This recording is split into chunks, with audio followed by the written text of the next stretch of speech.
ibabahagi sa inyo. At dahil nga meron tayong mga leftover na ulam last year, di ba?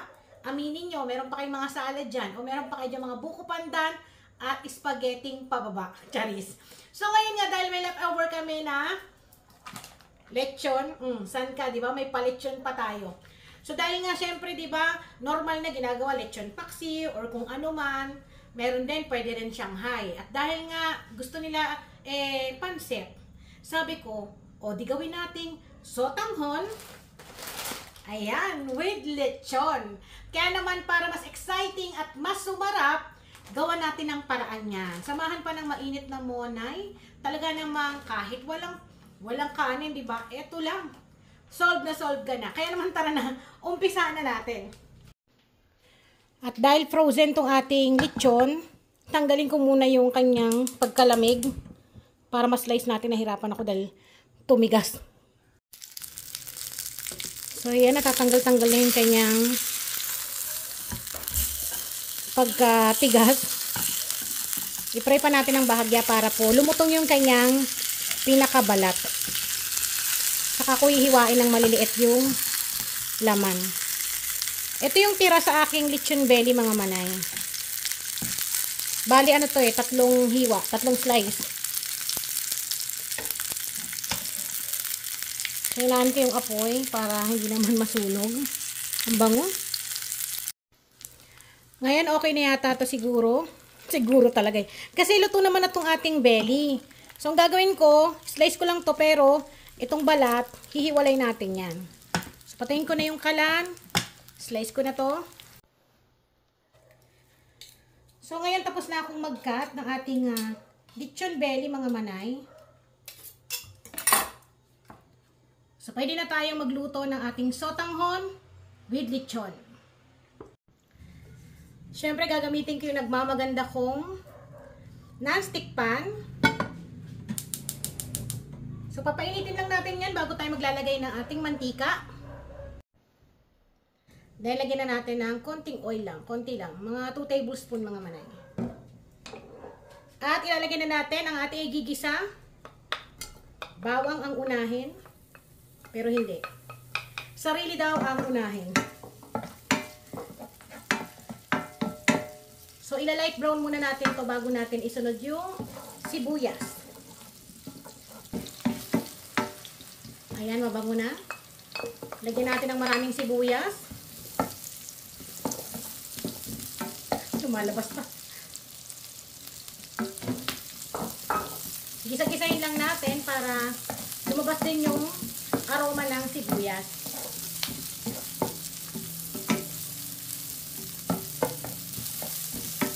Then, isusunod na natin ang ating na-slice na lechon.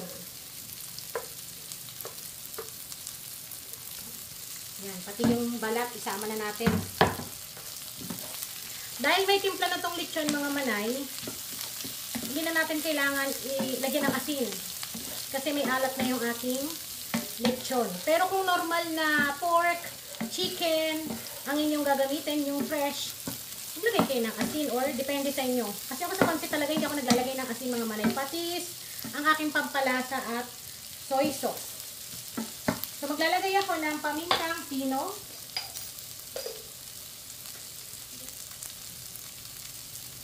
Sakto lang. Ayan. Then, maglalagay na rin ako ng mga gulay, yung mga matagal mapalambot.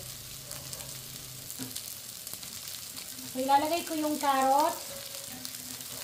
Sa gulay, nasa inyo naman kung gaano karaming gulay gusto nyong ilagay. Kayo yung masusunod dyan, mga manay. Nababahin ako sa paminta. Mas maraming gulay, mas masarap. Ako, ayoko nang overcook yung gulay, mga manay. Gusto ko malutong. Pero kung gusto nyo na lutong-luto, pwede naman na lutuin nyo pa ng ilang minuto. Ang ganda ng gamit kong non-stick pan, mga manay, no? Wala talagang dumidikit. Ilalagay ko po yung link nito sa aking description box sa baba sa mga magtatanong kasi alam ko naman, kada may nakikita kayong mga ginagamit ko sa kusina, gusto nyong itry. So, eto maganda talagang gamitin kasi walang dumidikit, mas mabilis makaluto at walang sayang. Kasi diba kapag may dumidikit sa pan natin, ang hirap din maglinis. Ayan, oh. Pagkatapos natin mag-isa, syempre maglalagay na tayo dito ng mga seasoning, mga pampalasa. Maglalagay ako ng soy sauce. Premium soy sauce yung aking gamit mga manay. Tansyahin nyo lamang po ah. Ayan lang. Then, yung tubig. Kung meron kayong mga chicken stock, pork stock, yun yung gamitin ninyo. At dahil wala tayo noon, gagamit na lang tayo dito ng pork cubes mamaya.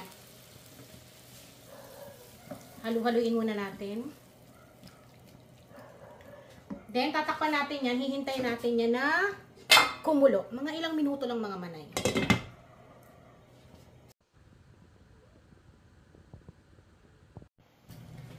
Eto na, kumukulo na at ating haluin. Ang bango. So maglalagay ako ng oyster sauce.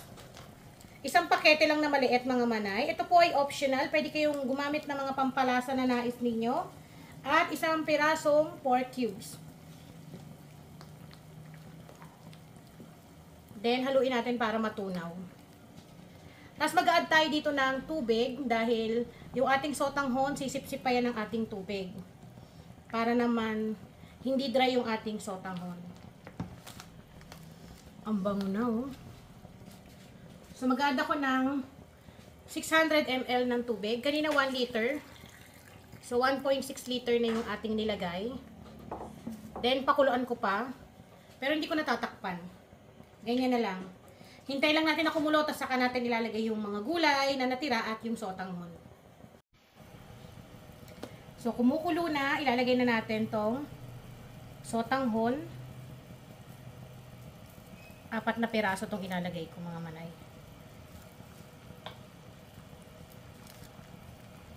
Lubog lang natin. Then, ilalagay ko na rin yung kinchay para mabango. Then, yung ating pechay bagyo.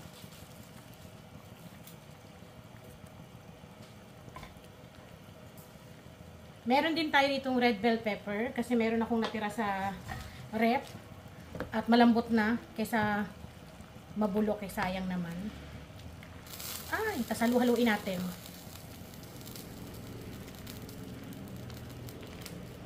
Ang bango. At dahil matubig pa to, mag-add pa ako ng isa. Gawin natin 5. Mabilis lang kasi maluto yung sotanghon mga manay. At ang gusto nila, yung medyo masabaw-sabaw din. Ganyan lang oh. O diba? Espesyal, maraming gulay.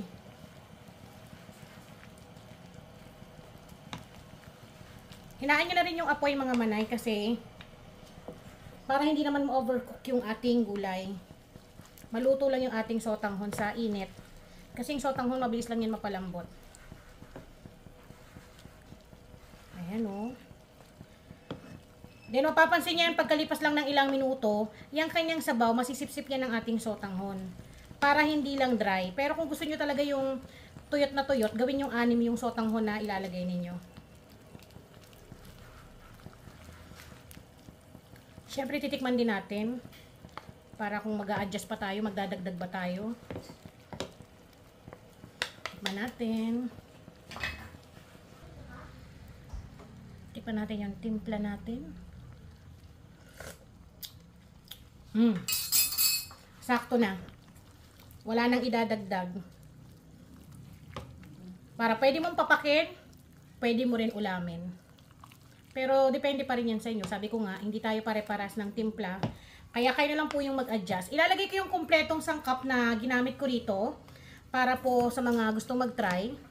Tapos doon sa timpla, kayo na lang po yung mag-adjust. Depende po kasi yan sa lasa na gusto nyo. So pwede na natin patayin ng kalan at ready nang i-serve. At eto na nga po mga manay, ang ating simpleng pagluluto ng sotanghon with lechon. At kita nyo naman oh, overload sa gulay, hindi tinipid. Kaya sa mga may lechon na ano dyan, leftover, try nyo tong ating sotanghon with lechon mga manay. I'm sure na magugustuhan nyo kasi pwedeng ulamin at pwedeng nyong meriendahin. Ayan, titikman na natin. Di ba maiba naman ang ating luto sa pansit? Sotanghon naman. Dahil last year, wala kaming pansit sa aming mesa. Kailangan meron daw mahaba para tuloy-tuloy ang blessing this 2024. Kaya kain po tayo. Ayan. Mainit-init pa to. Lagyan natin ng gulay.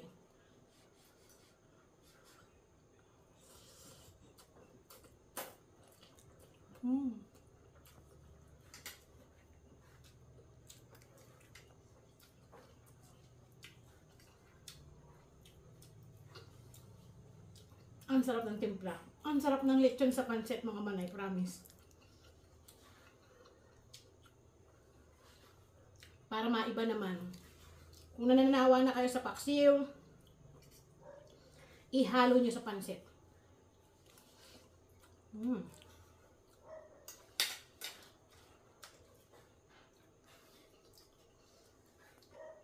Natatakam na yung anak ko.